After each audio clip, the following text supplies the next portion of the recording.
And now the president wants another multi-billion-dollar stimulus package for what he's saying is infrastructure, though didn't we all think that, wasn't that what the last one was for?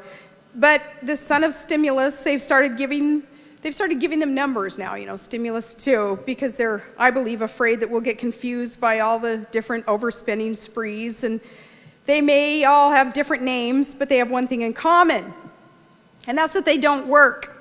It's the tired old Keynesian logic of spending your way out of a recession, and it never worked in the past, and it won't work now, and if government spending can't buy you growth, Castro then wouldn't be forced to admit recently that his country is basically broke. All we have to do is look at these other countries, what's going on with them, and learn from them, and not repeat their mistakes.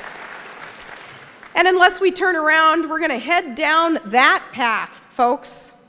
We're going to go broke fast with this new mother of all unfunded mandates, Obamacare. And it's the biggest, most brazen example of federal government overreach that we have seen in our lifetimes. It's a monument to big government's inability to run anything really competently. Remember candidate Obama's promise. Said, if you want to keep your doctor, you can keep your doctor. It's not true. More and more doctors are leaving the system because of the cuts in the reimbursements forced upon them by Obamacare. Remember his promise of lower premiums. That turns out to be not true either. Congress is now discussing bringing back price controls. Can you imagine how well that will go over in free market government price controls to stop insurance costs from rising too fast? And how about the promise that there would be no rationing under the new system? Remember, I did a little Facebook thing one day and I called the rationing death panel because some bureaucrats, faceless panels, are going to be making the decision of how to ration this care. We were promised, though, there'd be no rationing. Well, that was before the bill was passed. Pelosi says you got to pass the bill so we can find out what's actually in it. It was passed, and the White House now admitting that, you guessed it, there would be rationing. After all, there has to be rationing in order for them to meet all those other goals that they laid out for this system. Or what about the promise that Obamacare would reduce costs, or at least bend the curve? That's how it was explained. Bend the curve on the nation's healthcare costs. No, I'm afraid that was another one of those you lie moments. The Medicare Office of the Actuary recently came out with a report saying that the nation's healthcare costs will rise. They're not going to fall over the next decade as a result of Obamacare. So let's see. If we have worse care, higher costs, less doctors, less choice, and bureaucrats, panels making decisions for us, life and death decisions, and the IRS waiting in the wings to fine you if you don't buy what the government tells you that you have to buy in health insurance. Wow, is it any wonder that Americans are feeling like it's not such a good deal that we were given? Is it any wonder why Americans are overwhelmingly in favor of repealing this racket and replacing it with a patient-oriented system of reform where it's results-driven and free market approach to reform, one that provides solutions for people of all income levels without bankrupting our country? And I know that you get it, Oklahoma. I know your state legislature passed a resolution calling for an amendment to your state constitution which would block the federal mandates in Obamacare. And it makes sense. You did right there. Because I don't know where in the Constitution the feds think that they have the right to demand that we purchase anything, much less health care. This resolution will be on your ballot this November, and it's your chance to send Washington a message that you've had enough of the unconstitutional power grabs in health care and in banking and in the mortgage industry and the student loan industry and the car industry and on and on and on. As Ronald Reagan said, we don't want our lives run for us by a little intellectual elite in a far distant capital. We're quite capable of taking care of things ourselves. Thank you very much. What we want is for government to focus on doing the few things that it's supposed to do and leave everything else to us. That's why there's a lot of support for Governor Jan Brewer in her efforts in Arizona to do what the president is failing to do, and that's secure our national border. That's why we saluted Governor Bobby Jindal when he decided not to wait for the White House to make up its mind when the Gulf Coast was potentially facing that destruction. Instead of waiting for permission from the feds to protect his coastline.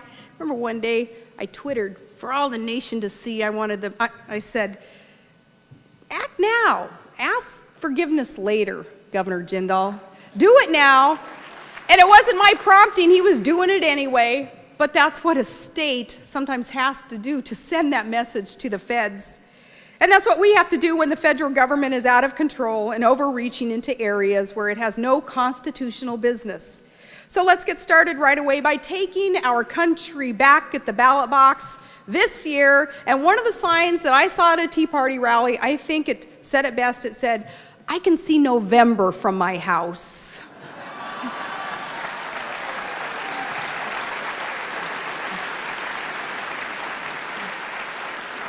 Well, Oklahoma, I can see November from this room, and it looks good. It looks really good. There's a mountain to climb, though, before we get there. The stakes, I think, have never been higher. We can't be complacent about allowing this dangerous fundamental transformation of America to take place. We don't need to fundamentally transform this nation, this most exceptional. We need to restore what is good about America.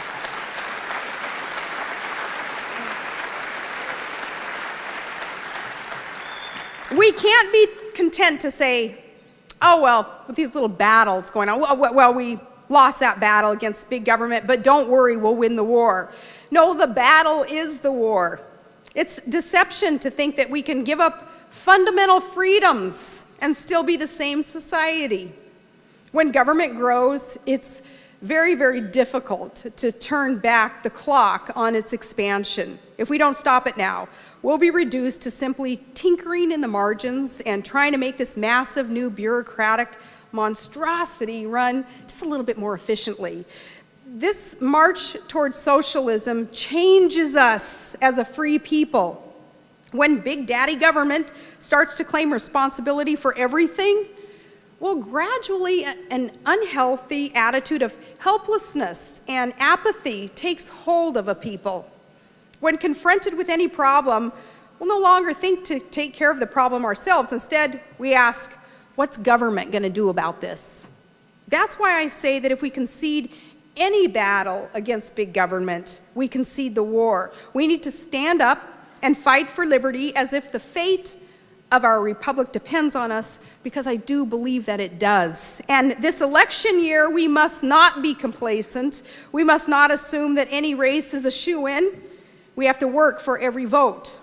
We've got to work as if the fate of our country and our children depend on us, because it does. This November, it's going to be a turning point in our history, Oklahoma.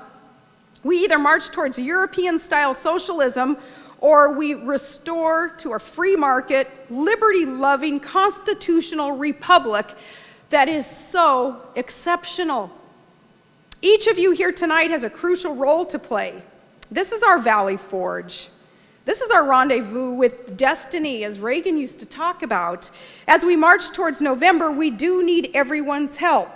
And if you remember only one thing that I've mentioned tonight, please remember this, that America does need your voice now more than ever.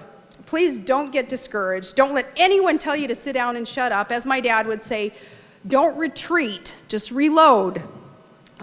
Friends, our nation's hope doesn't lie in D.C. It lies in you.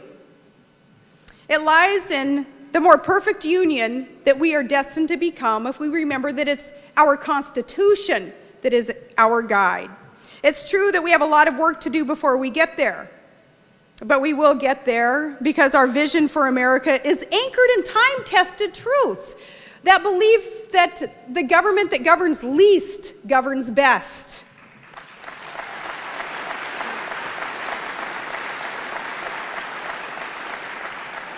And that only limited government can expand prosperity and opportunity for all. And that freedom is not free. Freedom is a God-given right, and it's worth fighting for, though. And that America's finest, our men and women in uniform, they are a source for good throughout this world, and that's not anything to have to apologize for.